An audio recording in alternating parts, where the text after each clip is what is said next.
Subscribe करें हमारे YouTube channel साधना gold को और पाएं वीडियो सबसे पहले। और हाँ, बेल आइकन दबाना ना भूलें। समय यदि ऐसा आ जाए कि दोनों में से एक चुनना हो, तो ऐसी स्थिति में स्त्री को क्या करना चाहिए? वो क्या करे वो छोड़ो, लेकिन शास्त्र क्या कहता है? एक तरफ पति एक तरफ पुत्र, दोनों में से एक को चुनना है, तो शास्त्र क्या निर्णय देता है? क्या चुने? वो पुत्र को चुने क्योंकि माँ है, या पति को चुने क्योंकि पत्नी है? सर्वप्रथम वो माँ का कर्तव्य निभाए तो पति पत्नी का नहीं निभा पाएगी, पत्नी का कर्तव्य निभाए तो माँ का नहीं।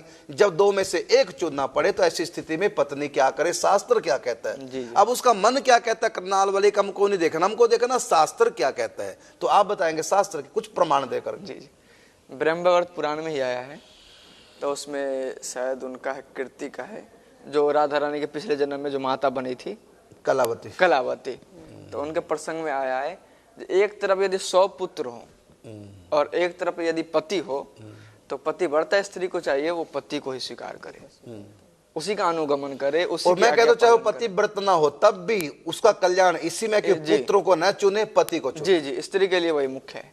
जी बिल्कुल, वही कर्तव्य स्त्री हो गई। बिल्कुल। और एक ऐसी भी तो कथा आती है कि एक पति व्रता नारी थी, पति के चरण दबा रही थी, और उसका नियम था कि जब तक पति ना सो जाए तब तक चरण दबाते रहना, बीच में विघ्न बाधा ना आए। इधर यज्ञ कुंड में के पास बच्चा खेल रहा था, तो हुआ उसको कि मेरा बच्चा खेलता खेलता यज्ञ कुंड में चला जाएगा, जल के मर जाएगा, मैं इनको बचा लूं। सोचा बचाने जाऊं पुत्र को तो पति की सेवा छूटे, अब क्या करूं? अंत में निर्णय लिया, पति की सेवा नहीं छोड़ी, और बेटा गिर गया कुंड में, अग्नि कुंड में। तुरंत अग्नि देवता प्रकट हो गए, उसको बालक को उठा के बाहर रख दिया सुरक्षित।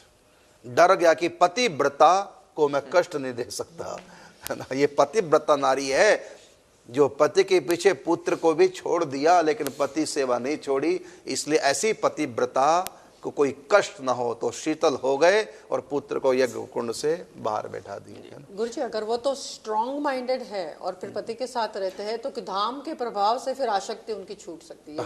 हाँ बिल्कुल। तो हम उनको यदि स्ट्रॉन्ग नहीं है तो हम उनको स्ट्रॉन्ग करें। शास्त्र कहता है, मैं आपसे कहना चाहूंगा शास्त्र हमारा आपके लिए आज्ञा दे रहा है कि आप पति का साथ दें, पति के साथ रहें और उनकी सेवा करें, और बीच बीच में बच्चों से मिल जाएं, क्योंकि आपके पति भी, क्योंकि परमानेंटली कोई वृंदावन में नहीं रहता, आपका पति करनाल भी आते हैं, आते जाते हैं। तो मैं तो यही कहूंगा आपको, और इसमें लोक भी अच्छा परलोक भी। और मैं बताऊंगा, बहु बच्चों से तुम लोग दूरी रहोगे ना, तो बहु बच्चों की श्रद्धा तुम में और बढ़ेगी, बहु बच्चे भी वृंदावन से जुड़ेंगे। और आजकल के नौजवान जो हैं ज्यादातर यही चाहते हैं कि माता पिता का इंटरफेयर हमारी लाइफ में ना हो, तो शायद बहू भी सुखी हो जाए। है ना। तो मैं तो यही चाहूंगा कि आप पति का साथ दें, वृंदावन में रहें। हाँ, बीच बीच में आपके पति आते हैं करनाल में, तो पति पत्नी आते रहें, जाते रहें, जाते रहें। इसका आपके लिए भी वर्तमान में भी लाभ है, परलोक का भी लाभ, आलोक का लाभ, पति सुख, और बच्चों से थोड़ी दूरी भी रहेगी ना, अच्छा रहता। आजकल मैं तो प्रत्येक माता पिता को कहता हूँ, जो घर में भी हैं उनको भी कहता हूँ कि बच्चों से दूरी बना के रखो, अपने भजन चिंतन में रहो। बहुत जी लिया है, खट्टे मीठे बहुत अनुभव कर लिए हैं, अब जाने की तैयारी करनी चाहिए। भजन करो, इंटरफेयर मत करो, मन वहां से हटाओ और भगवान में लगाओ।